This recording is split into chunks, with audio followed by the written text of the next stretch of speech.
Hi guys, and welcome back to my channel. Today I have my reading wrap up for the month of March for you.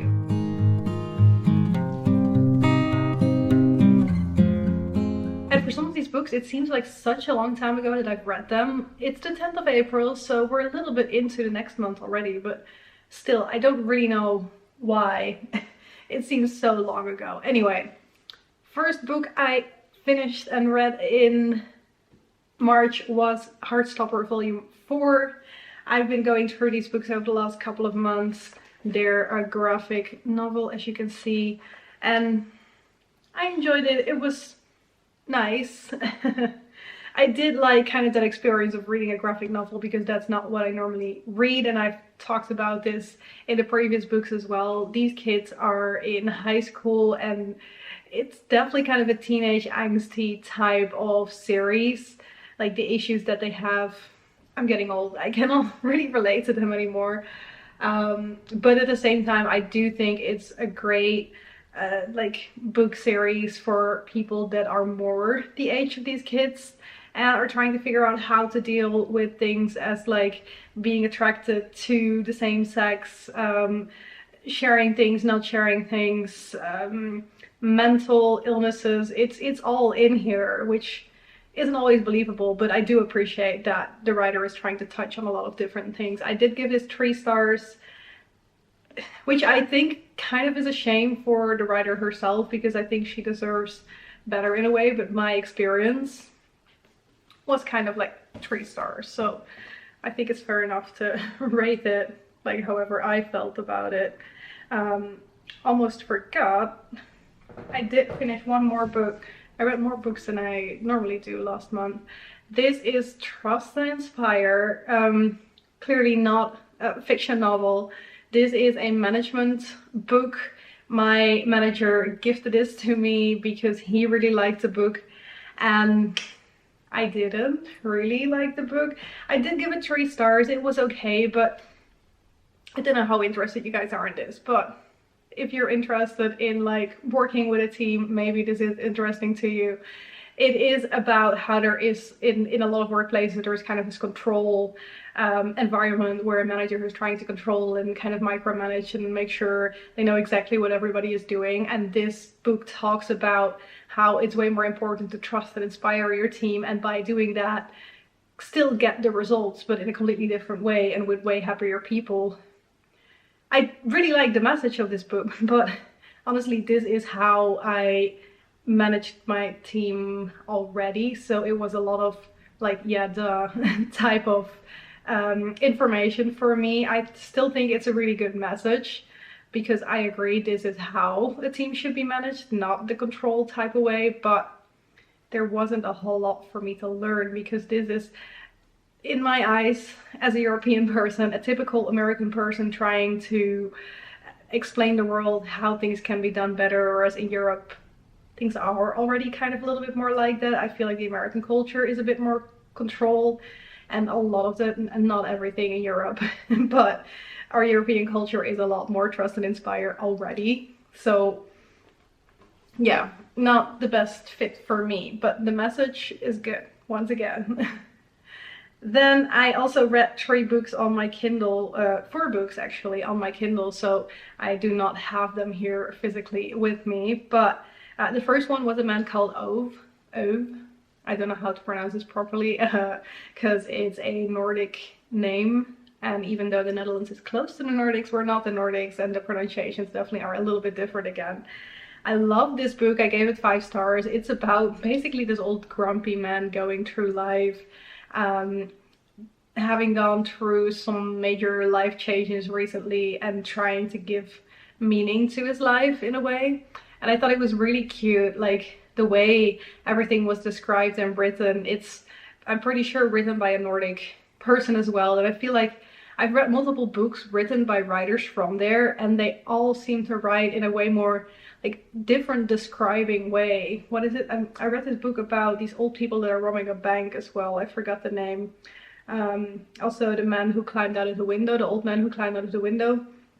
Not all the same writer, but similar writing styles in a way. And I did really appreciate that around the time that I read this book, I already had it downloaded on my Kindle But then I saw that the movie with Tom Hanks was coming out, A Man Called Ove, because apparently Ove, whatever, it's too hard to pronounce for more people than just me.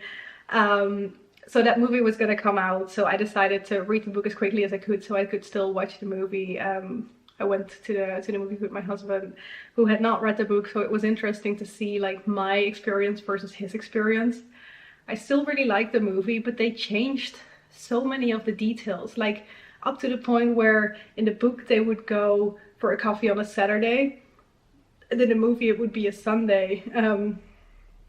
Like I was like, why did they have to change all these things? Like in the book, the book is based in Sweden, if I'm correct, and the movie was based in America. So I do get that, for example, the car brand that is coming up in the book a couple of times has become a more American brand as opposed to like a Nordic brand, but it didn't need that many changes. Anyway, I really like the book. That's what I'm trying to tell you guys. Then I read Thrive by Arianna Huffington from the Huffington Post.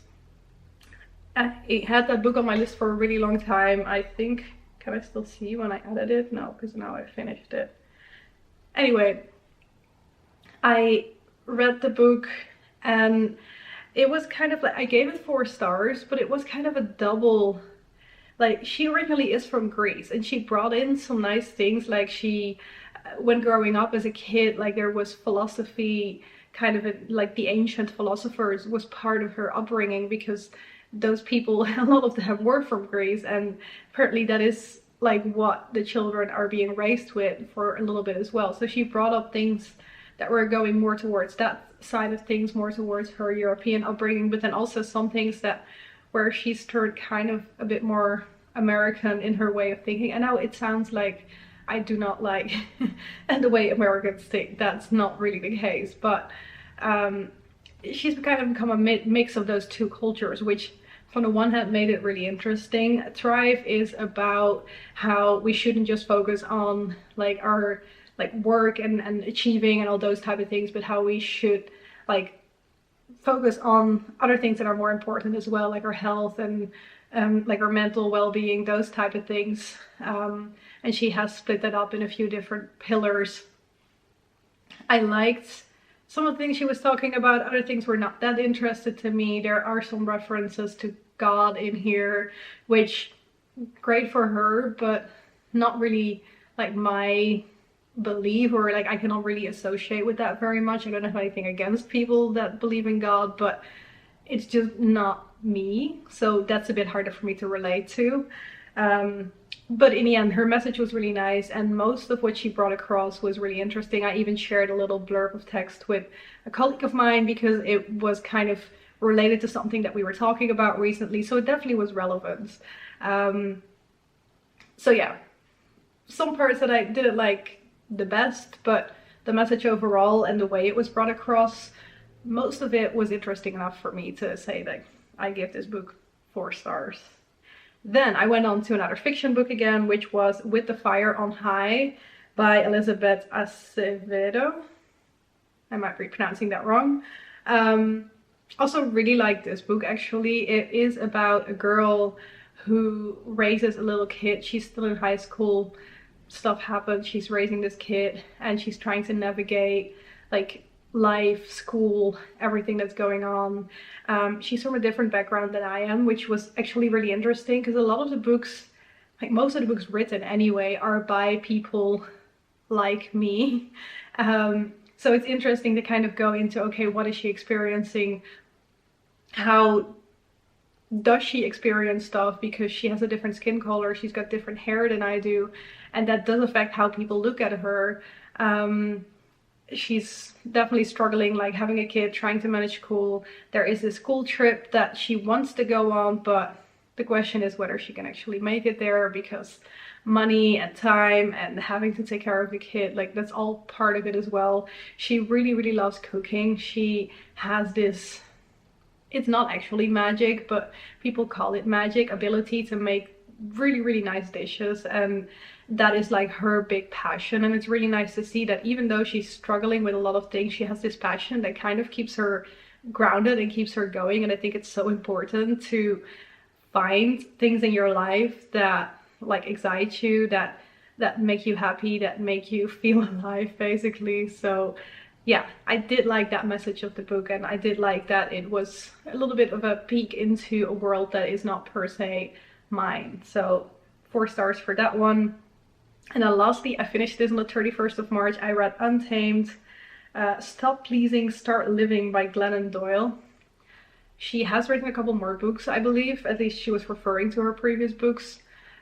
This book, Untamed, was about how we are all kind of contained to a certain person that we are right now because other people have certain expectations. Society puts us in these little boxes and we're afraid to step out and be different and like not fit into what people expect of us in a certain way. And when I started reading this book, she made a reference to like this wild animal being caged up in a zoo, having to do like a trick for people and then going back into their encaged, like there was some freedom there, but they saw the animal kind of walking around and you could see that it wasn't, like it felt like it wasn't in the right place, but it didn't really know what it was missing. And she kind of related that to how we might feel sometimes that we're not where we need to be, but we don't really realize that we're kind of captured by society's expectations of us. And when she talked about that, I was like, oh, this book sounds really interesting. I'm really curious where this is gonna go. And then sadly enough, I couldn't really relate to her either, even though like appearance-wise, she's probably pretty similar to me, and the things she's experiencing could be similar to me, but at the same time, I just could not really, like, a lot of things were a little bit too woo-woo. There are definitely references to God there as well, which I just cannot relate to as well. And then she has children, and a lot of the book focuses on how she is at least trying to make sure that her children do not feel like they have to be a certain way because they're a girl or because they're a boy or because they don't like one thing or they do like something else. They cannot show that they do.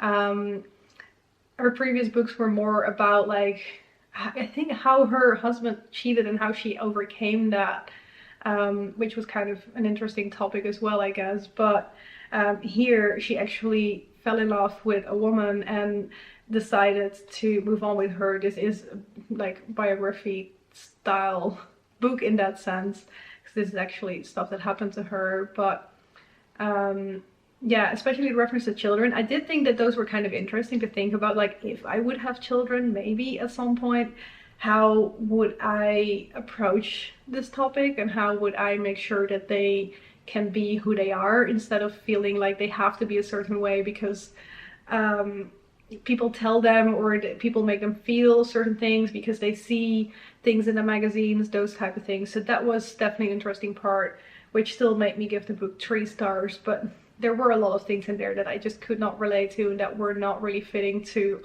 how I would like to approach this topic. But again, some interesting insights. I read a lot of non-fiction books last month, which was interesting to see. I think Untamed, because of the title, I kind of didn't realize how much of a non-fiction type of book it was.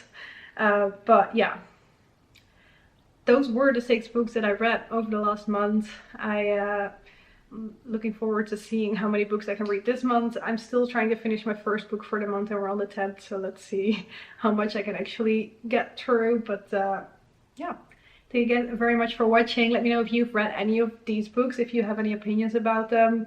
Would love to hear that, and I'll see you in the next one. Bye bye.